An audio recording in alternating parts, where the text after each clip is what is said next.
Herzlich willkommen auf der Ostseeinsel Rügen. Rügen ist die größte Insel Deutschlands und zieht jedes Jahr Millionen von Besuchern an.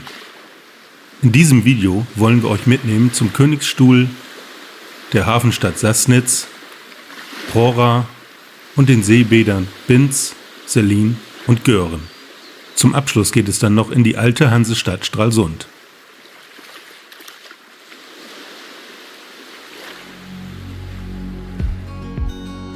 Aber zuallererst beziehen wir unsere Ferienwohnung, die für eine Woche unsere Unterkunft sein wird.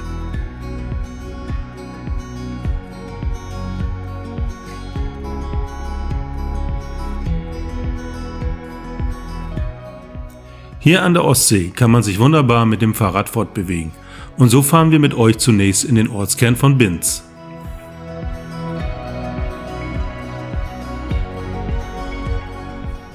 Die historischen Villen im Stil der Bäderarchitektur verleihen dem Ort einen besonderen Charme.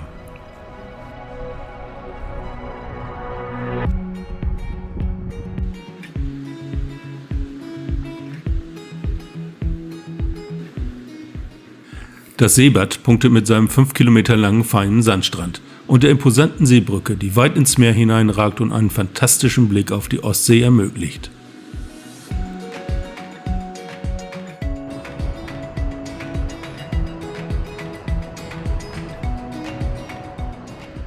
Im stattlichen Kurhaus aus dem Jahr 1908 befindet sich ein elegantes Hotel direkt an der Promenade.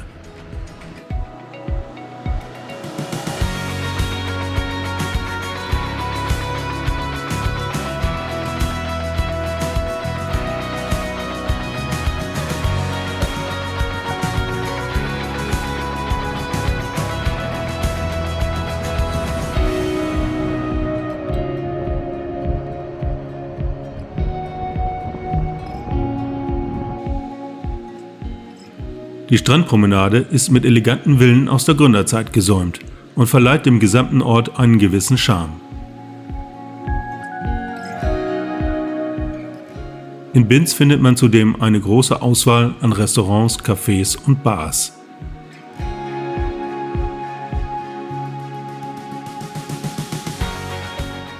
Schon beim Betreten des Strandes fällt einem sofort der weiße, feine Sand auf, der genug Platz bietet, um sich gemütlich niederzulassen und die Sonne zu genießen oder auf ihm spazieren zu gehen.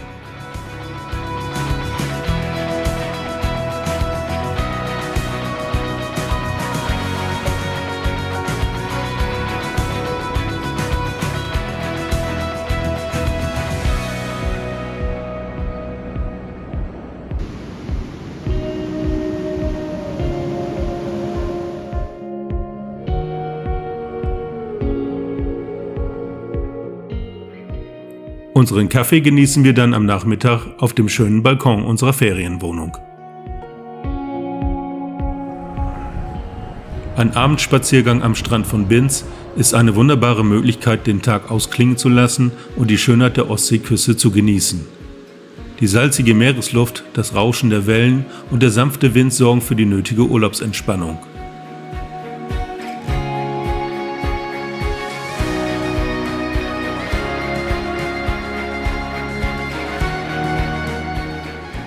Der Mütterturm wurde zunächst als Rettungsturm genutzt und dient heute heiratswilligen Paaren als Trauzimmer direkt am Strand.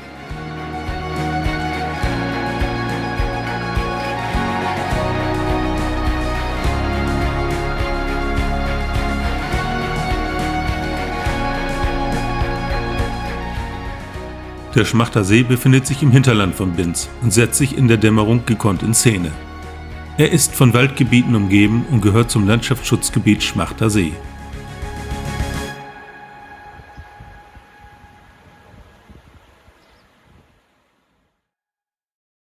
Auf der Insel Rügen entsteht das größte und schönste Seebad der Welt. Die Gebäude haben eine Frontlänge von 6 Kilometern. Allein dieser Wandelgang ist 2,5 Kilometer lang. Alle Zimmer liegen zur Seeseite hinaus. Und so sollten 20.000 Gäste gleichzeitig auf engstem Raum untergebracht werden. Das Nazi-Projekt wurde jedoch nie vollständig fertiggestellt. Nach dem Krieg wurde Prora von der Nationalen Volksarmee der DDR genutzt. Die NVA baute den Komplex zu einem Militärstützpunkt aus und richtete dort unter anderem Lager, Unterbringungsmöglichkeiten und Ausbildungseinrichtungen ein.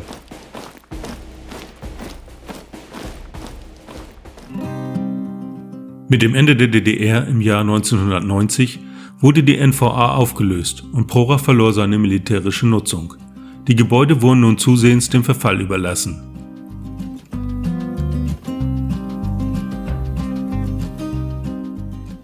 Nach der deutschen Wiedervereinigung wurde das Gelände des einstigen Koloss von Rügen an verschiedene Investoren verkauft und weiterentwickelt. Ein Teil der Gebäude wurde zu Hotels und Ferienwohnungen umgebaut, während andere Gebäude als Museen, Ausstellungsräume und Veranstaltungsorte genutzt werden. Heute ist Prora ein beliebtes touristisches Ziel. Die ungewöhnliche Architektur und Geschichte machen es zu einem einzigartigen Ort, der an die dunkle Vergangenheit Deutschlands erinnert.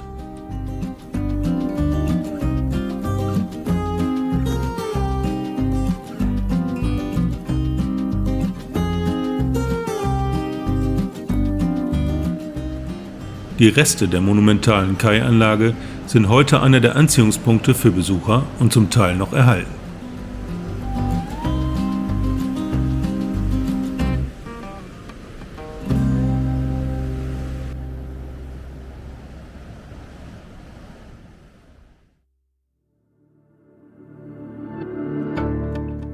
Wir starten mit dem Fahrrad zu einer Tagestour nach Sellin.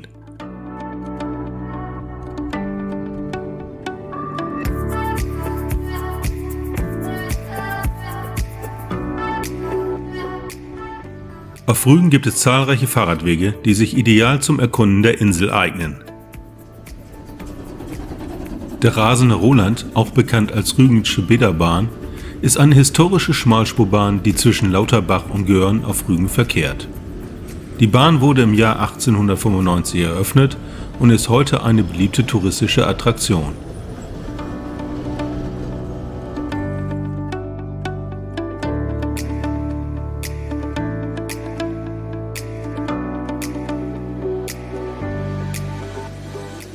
Das Jagdschloss Graßnitz wurde um 1878 im neogotischen Stil erbaut und diente ursprünglich als Jagdschloss für den preußischen Adel. Das Gebäude hat eine imposante Architektur mit Türmen, Zinnen und gotischen Fenstern und liegt idyllisch umgeben von einem Park und einem See in der Nähe der Ortschaft Granzin.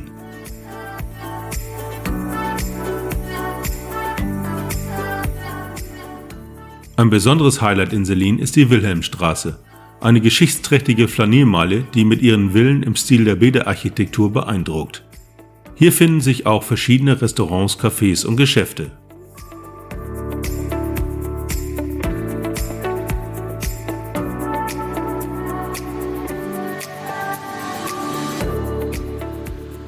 Ein besonderes Merkmal von Sellin ist die Seebrücke, die sich majestätisch in die Ostsee erstreckt.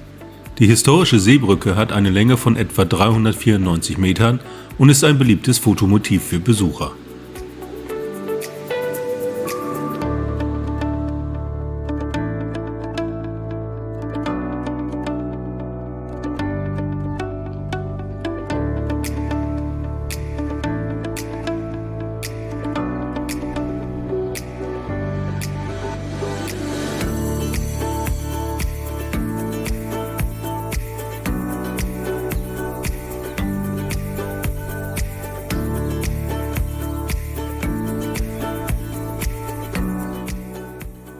Die Insel ist bekannt für ihre vielfältige Landschaft, die von langen Sandstränden über malerische Buchten bis hin zu beeindruckenden Klippen reicht.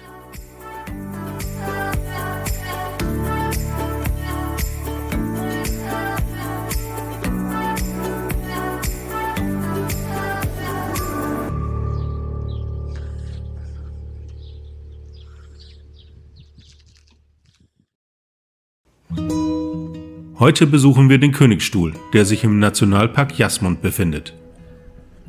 Seit dem Start der Bauarbeiten Ende 2021 mussten Touristen auf die berühmte Aussicht an der Ostsee verzichten, denn der Königsstuhl war nicht mehr begehbar.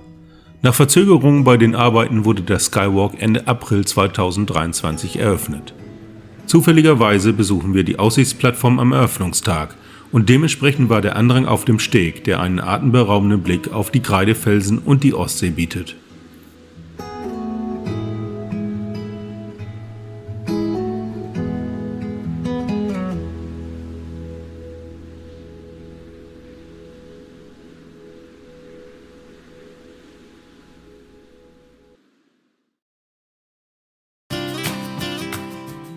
Als nächstes besuchen wir Sassnitz. Der Hafen ist einer der wichtigsten Häfen der Insel und spielt eine bedeutende Rolle im Fährverkehr zwischen Deutschland und Schweden. An der Mole befinden sich auch einige Fischrestaurants, in denen man die regionalen Spezialitäten genießen kann.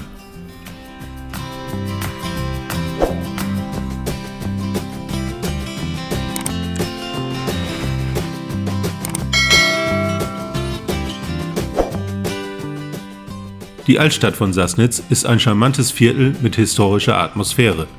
Sie befindet sich direkt am Hafen der Stadt und ist von sehenswerten Fischerhäusern, gepflasterten Gassen und kleinen Boutiquen geprägt.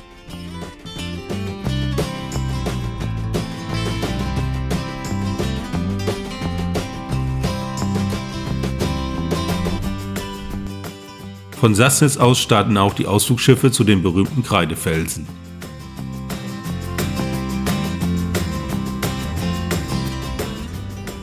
Ein Spaziergang entlang der Promenade führt über gut gepflasterte Wege und lädt zum Verweilen ein.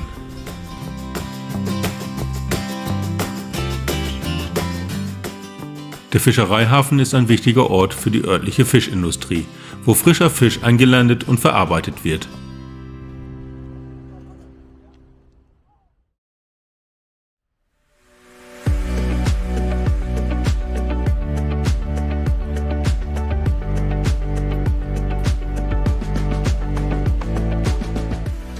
Das Ostseebad Göhren liegt direkt an der Ostseeküste und hat etwa 2200 Einwohner.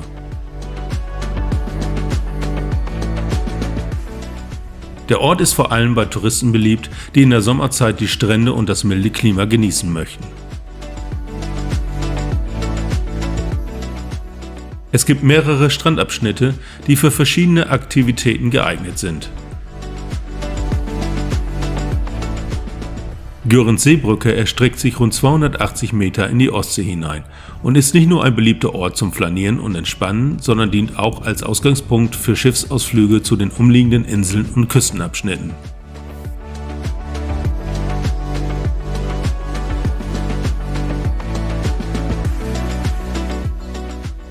Im Zentrum des Ortes befindet sich der Museumshof, eine bäuerliche Hofanlage aus dem 18. und 19. Jahrhundert mit Wohnhaus, Geräteschuppen, Scheune und Stall.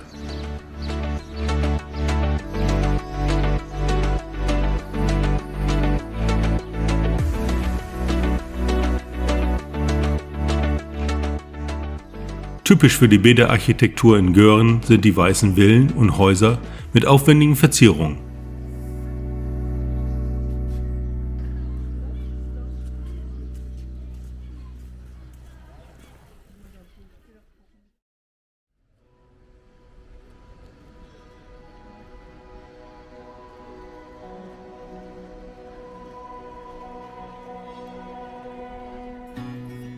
Die historische Altstadt von Stralsund ist UNESCO-Weltkulturerbe und bekannt für ihre gut erhaltene Backsteingotik. Hier findet man zahlreiche Sehenswürdigkeiten wie das imposante historische Rathaus. Die Stadt hat eine lange Geschichte als bedeutender Hafen und war Mitglied der Hanse. Insgesamt ist Stralsund eine attraktive Stadt mit einer reichen Geschichte, vielfältiger Architektur und maritimem Charme. Die Marienkirche ist eine gotische Backsteinkirche, die im 13. Jahrhundert erbaut wurde und eine der größten Backsteinkirchen Norddeutschlands ist. Sie beeindruckt vor allem durch ihre Größe und die feinen gotischen Details an der Fassade. Mit einer Höhe von 104 Metern ist der Turm einer der höchsten Kirchtürme Deutschlands.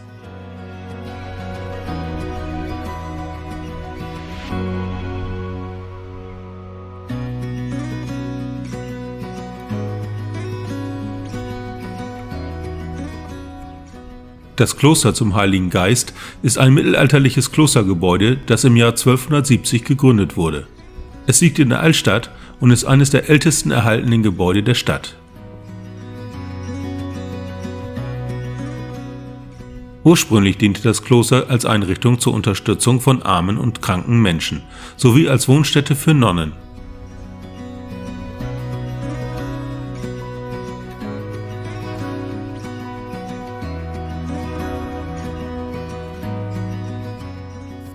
Im Laufe der Jahrhunderte wurde das Kloster mehrfach erweitert und umgebaut. Heute beherbergt es mehrere kulturelle Einrichtungen.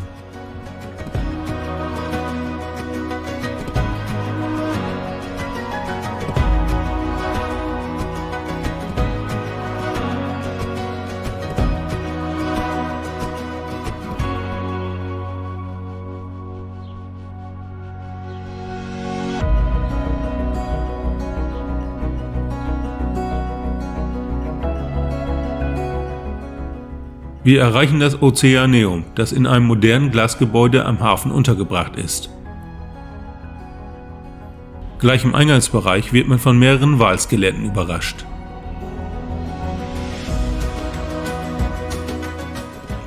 Das Ozeaneum verfügt über ein großes Aquarium, in dem Besucher eine Vielzahl von Meereslebewesen in realistischen Lebensräumen beobachten können, darunter Fische, Schildkröten und Korallen.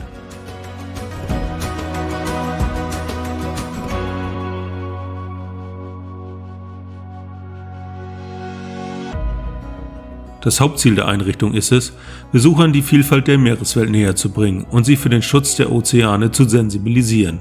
Aber schaut es euch selber in Ruhe an.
Im Außenbereich leben Humboldt-Pinguine, die in einer speziell gestalteten Anlage untergebracht sind. Hier wird den Besuchern die Möglichkeit geboten, die Pinguine aus nächster Nähe zu beobachten und mehr über diese faszinierenden Vögel zu erfahren.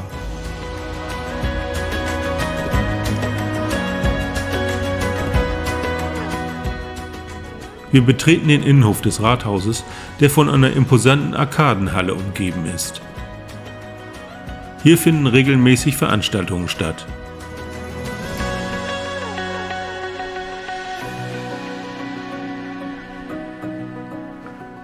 Das Rathaus selbst wurde im 13. Jahrhundert erbaut und ist ein herausragendes Beispiel norddeutscher Backsteingotik. Mit diesen Bildern verabschieden wir uns von Stralsund und ebenfalls von der Insel Rügen. Wenn euch das Video gefallen hat, dann gebt uns gerne einen Daumen nach oben und abonniert diesen Kanal.